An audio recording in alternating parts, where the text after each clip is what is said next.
DSC preparation కి మిగిలిన తక్కువ సమయాన్ని డిఎస్సి 2024 యాప్ లేదా DSC2024.com తో జాబ్ ని సాధించండి. మే 2వ తేదీన ప్రధానమంత్రి సభకి అట్టహాసంగా ఆంధ్రప్రదేశ్ ప్రభుత్వం ఏర్పాట్లు చేస్తుంది. అటు అమరావతికి అవతల వైపు అంటే కృష్ణానది అవతలి ఒడ్డు నుంచి వచ్చేటువంటి ప్రజల కోసం, ప్రజానీకం కోసం ప్రత్యేక ఏర్పాట్లు, ఇటు గుంటూరు జిల్లాకి యువతల వైపు నుంచి వచ్చేటువంటి ప్రజానీకం కోసం కూడా ప్రత్యేక ఏర్పాట్లు చేస్తుంది.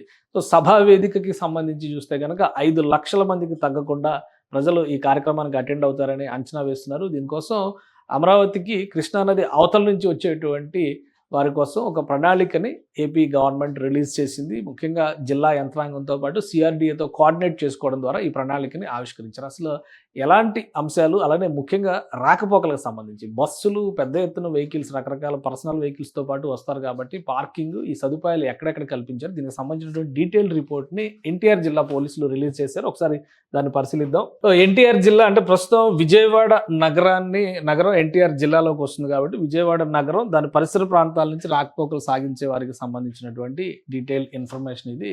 ప్రధానంగా సిటీకి మధ్యలో కోర్ సిటీ ఏరియాలో నుంచి వచ్చేటువంటి వారు ఏ విధంగా ఏ రూట్లో రావాల్సి ఉంటుంది, దానికి సంబంధించినటువంటి ప్రణాళికను కూడా ఇక్కడ ఆవిష్కరించారు. విజయవాడ కోర్ సిటీ ప్రాంతంలో నుంచి వచ్చే వారికి సంబంధించినటువంటి ప్రణాళిక ఇది. ఎన్టీఆర్ జిల్లా అర్బన్ ప్రాంతంగా విజయవాడ నగరం నుంచి పార్ట్ 1 ప్రాంతాలకు చెందిన 120 బస్సులు వారికి ఇచ్చినటువంటి GPS రూట్ ఇది. పోలీస్ డిపార్ట్మెంట్ ఒక రూట్ మ్యాప్ ఇచ్చింది. ఆ రూట్ మ్యాప్ ప్రకారమే వెళ్లాల్సి ఉంటుంది. అర్బన్ ప్రాంతం అనగా విజయవాడ నగరం నుంచి పార్ట్ 1 ప్రాంతంలోకి 120 బస్సులు ఇచ్చిన GPS రూట్ ప్రకారం పైపుల రోడ్డు కుడివైపుకు తిరిగి వైవీరావు ఎస్టేట్, పాముల కాలువ వద్ద వెస్ట్ బైపాస్ సర్వీస్ మీదుగా నల్లకుంట దీనికి వెళ్లాల్సి ఉంటుంది. అంటే ఇది వెస్ట్ బైపాస్ రోడ్డు, అంటే ఇప్పుడు ప్రారంభం చేయబోతున్నటువంటి కొత్త రోడ్డు అనమాట. వెస్ట్ బైపాస్ వంతెన అది. దానికి ఇంకా పేరు కూడా పెట్టలేదు. ఇక్కడ ఈ ప్రాంతంలో కృష్ణా అంటే ప్రకాశం బ్యారేజ్కి దీనికి దాదాపుగా ఒక 15 కిలోమీటర్ల వరకు డిస్టెన్స్ ఉంటుంది. ప్రకాశం బ్యారేజ్కి ఎగువన వస్తుంది. ప్రకాశం బ్యారేజ్ ఈ ప్రాంతంలో ఉంటుంది. సో ఇది ఎగువన వస్తుంది. ఇది కొత్తది 3.1 కిలోమీటర్ పొడవున నిర్మించినటువంటి వంతెన. సో ఈ ఈవెంట్ సందర్భంగా ఈ వంతెనని ఆవిష్కరిస్తున్నారు. మొన్నటి వరకు సంక్రాంతి పండుగ సందర్భంలో ఇటు నుంచి రాజమండ్రికి వెళ్ళేటువంటి వాహనాలని వెస్ట్ బైపాస్ అవతల వైపు నుంచి ఈస్ట్ సైడ్ వెళ్ళేటువంటి ప్రాంతానికి అనుమతించారు. ఇప్పుడు వెస్ట్ సైడ్ కూడా అంటే డైరెక్ట్గా అమరావతి సీడ్ క్యాపిటల్ ఏరియాలోకి ల్యాండ్ అయ్యేటువంటి మార్గం ఇది. సో ఇక్కడ పైపుల్ రోడ్ అనేది విజయవాడ అజిత్ సింగ్ నగర్, విజయవాడ శివారు ప్రాంతంగా చూడాల్సి ఉంటుంది. మనం అక్కడి నుంచి మొదలయ్యి ఇక్కడ వైవీరావు ఎస్టేట్, పాముల కాలువ మీద నుంచి నల్లకుంట వస్తుంది. ఇది ఈ ప్రాంతం అంతా కూడా వెస్ట్ బైపాస్కి సంబంధించినటువంటి సర్వీస్ రోడ్డు.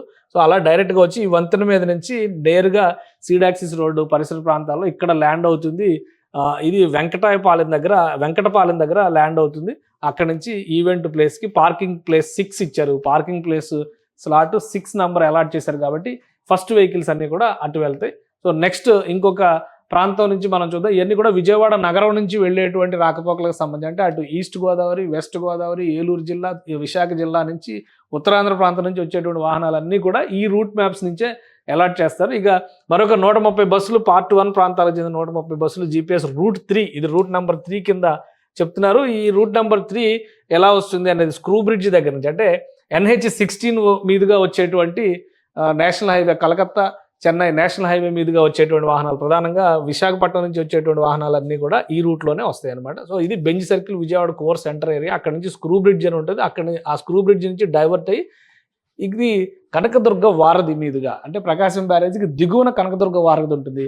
కనకదుర్గ వారధి మీద నుంచి తాడేపల్లి మీదుగా వడ్డేశ్వరం ఇటు నేరుగా NRI హాస్పిటల్ దగ్గరికి వెళ్తున్నారు. మొత్తం ఇదంతా కూడా NH16 నేషనల్ హైవే 16 హైవే మీద అలౌ చేస్తారు. ఇక్కడ నుంచి మంగళగిరిలోంచి మళ్ళీ అమరావతి ప్రాంతంలోకి ఎంటర్ అవుతుంది. ఎర్రుబాలెం దగ్గర మంగళగిరి, ఎర్రుబాలెం ఈ ప్రాంతం నుంచి తుళ్ళూరు దగ్గర రీచ్ అవుతారు. వీళ్ళకి సంబంధించిన పార్కింగ్ స్లాట్ నంబర్ 1 దగ్గర అలాట్మెంట్ చేశారు. సో దాదాపు 130 బస్సులు ఈ ప్రాంతం నుంచి వెళ్తాయి.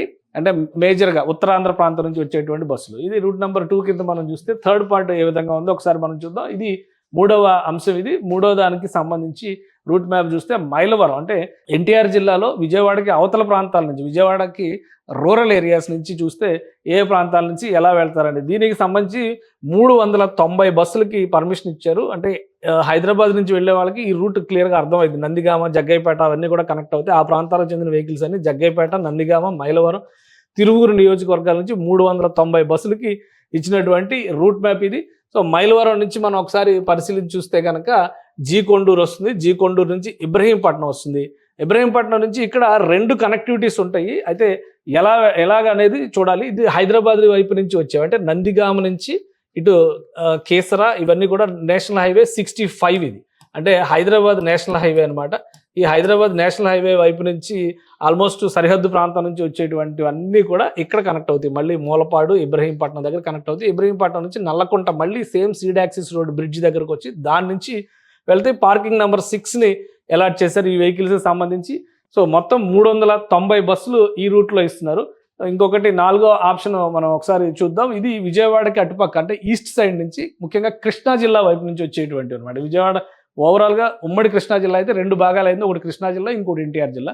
సో కృష్ణా జిల్లా ప్రాంతం నుంచి వచ్చేటువంటి వాహనాలు, ఇది కూడా NH-65 రిలేటెడ్ రూట్ మ్యాప్ కింద మనం చూడాలి. హైదరాబాద్ వైపు వెళ్ళేటువంటి వాహనాలు ఎట్లా వస్తాయనేది చూద్దాం. ఇది మచిలీపట్నం నుంచి స్టార్ట్ అయితే ఉయ్యూరు, కంకిపాడు, పోరంకి, బెంజ్ సర్కిల్ దగ్గరకు వస్తే మళ్ళీ ఇది స్క్రూ బ్రిడ్జ్ మీదుగా ఇక్కడ కనకదుర్గ ఫ్లైఓవర్, కనకదుర్గ వారధి ఉంటుంది, ఫ్లైఓవర్ కాదు కనకదుర్గ వారధి, ఆ వారధి మీదుగా తాడేపల్లి నుంచి మళ్ళీ NRI హాస్పిటల్ దగ్గర ల్యాండ్ అవుతారు.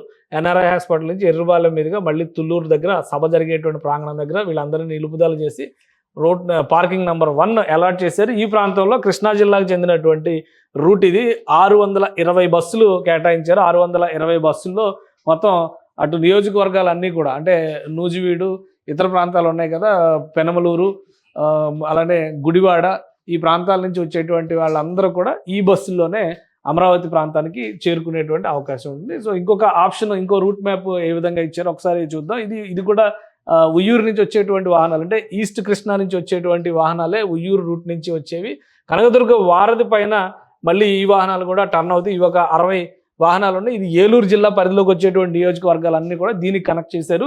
ఏలూరు జిల్లా పరిధిలోకి వచ్చే కైకలూరు, కలిదిండి, మందవల్లి, అలానే ముదినేపల్లి నుంచి వచ్చే 60 బస్సులు ఇవన్నీ కూడా సేమ్ ఇందాక వచ్చినటువంటి రూట్ మ్యాప్లోనే వస్తాయి. NRI హాస్పిటల్ దగ్గర టర్న్ అయ్యి తుళ్ళూరు దగ్గర డ్రాప్ చేసి పార్కింగ్ నెంబర్ 1లోకి వెళ్ళి ఇవన్నీ కూడా పార్కింగ్ ఉంటాయి. సో మరొక రూట్ మ్యాప్ ఒకసారి చూద్దాము. ఇవన్నీ కూడా ఏలూరు జిల్లా అవతల నుంచి, అంటే ఏలూరు వెస్ట్ గోదావరి ప్రస్తుతం ఉన్నటువంటి విడిపోయిన తర్వాత ఇది ఏలూరు జిల్లా అయింది. ఉమ్మడి వెస్ట్ గోదావరి పరిసర ప్రాంతాల నుంచి మనం చూస్తే కనుక 350 ఆ ప్రాంతం నుంచి వస్తున్నాయి. ఇవన్నీ కూడా చిన్న ఉట్టుపల్లి నుంచి, అంటే గన్నవరం వైపు నుంచి వచ్చేటువంటివి అనమాట. ఇది ఆల్మోస్ట్ నార్త్ సైడ్ యాంగిల్ కింద మనం చూడాల్సి ఉంటుంది. సో గన్నవరం వైపు నుంచి వచ్చేటువంటి కాబట్టి గన్నవరం వైపు నుంచి విజయవాడలోకి ఎంటర్ కాకుండా, ఇది గన్నవరం, విజయవాడలోకి ఎంటర్ కాకుండా ఈ వెస్ట్ బైపాస్ రోడ్ నిర్మాణం జరిగినటువంటి ప్రాంతం ఇక్కడ కనెక్ట్ అవుతుంది. సో చిన్నవుట్టుపల్లి నుంచి west bypass road end point అనమాట ఈ చిన్నవుట్టుపల్లి.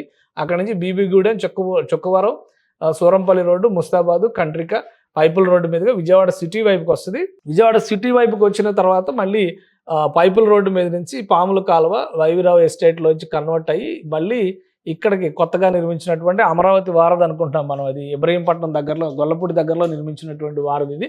సో అక్కడికి వచ్చి సీడాక్సిస్ రోడ్డు మీదుగా మళ్ళీ ఇక్కడ తుళ్ళూరు సభ జరిగేటువంటి ప్రాంతంలో వీళ్ళందరినీ కూడా వచ్చేటువంటి వాళ్ళందరినీ ఇక్కడ నిలిపేసి పార్కింగ్ 6లో దీన్ని పెడతారు. మొత్తం 350 బస్సులు ఆ రూట్ నుంచి వస్తున్నాయి కాబట్టి ఇవన్నీ కూడా ఉమ్మడి పశ్చిమ గోదావరి పరిధిలోంచి వచ్చేటువంటి రూట్ కింద బస్సుల కింద మనం చూడాల్సి ఉంటుంది. ఇంకా ఇది మొత్తం ఈ రూట్ మ్యాప్ని రెడీ చేయడం ద్వారా అటు నుంచి, అంటే విజయవాడ నగరానికి ఆవల వైపు నుంచి వచ్చేటువంటి వాళ్ళందరినీ కూడా ఏ విధంగా సెగ్రిగేట్ చేయాలి, ఎవరెవరికి ఎక్కడెక్కడ పార్కింగ్ ఇవ్వాలనేది ఏర్పాటు చేశారు.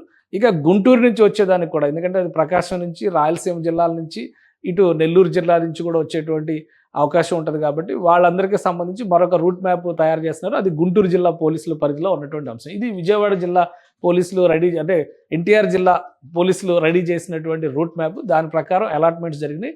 ప్రధానమంత్రి వచ్చేటువంటి సమయం సాయంత్రం 3 గంటల నుంచి, గన్నవరంలో 3 గంటలకి ల్యాండ్ అయితే ఆయన గన్నవరం నుంచి అమరావతి ప్రాంతానికి వెళ్ళి 4 గంటలకి సభ, మొత్తం 5 గంటలకు షెడ్యూల్ క్లోజ్ అయ్యి మొత్తం 2 అవర్స్ 2.5 అవర్స్ షెడ్యూల్ మాత్రమే ఉంది. కాబట్టి ఈ మార్గాల్లో వెళ్ళేటువంటి వాళ్ళందరూ ఉదయాన్నే అమరావతి ప్రాంగణానికి చేరుకోవాల్సి ఉంటుంది. ప్రత్యేకంగా అక్కడికి వచ్చేటువంటి జనం రద్దీని దృష్టిలో ఉంచుకొని, ఎండ తీవ్రతను దృష్టిలో ఉంచుకొని, భోజన సౌకర్యాల దగ్గర నుంచి ఇతర ఏర్పాట్లు అన్నీ కూడా రాష్ట్ర ప్రభుత్వ అధికారులే చేస్తున్నారు. మంచినీటి కొరత, అలానే మజ్జిగ సప్లై, వీటన్నిటిపైన కూడా స్థానిక యంత్రాంగానికి ఆదేశాలు జారీ చేశారు. కాబట్టి ప్రధానమంత్రి మూవ్మెంట్కి సంబంధించి VVIP ప్రోటోకాల్ ఉంటుంది కాబట్టి ఖచ్చితంగా ఈ ప్రాంతాలన్నింటిలో కూడా ముందుగానే సభా వేదికకు వెళ్లే వాళ్ళందరూ కూడా చేరుకోవాల్సి ఉంటుంది.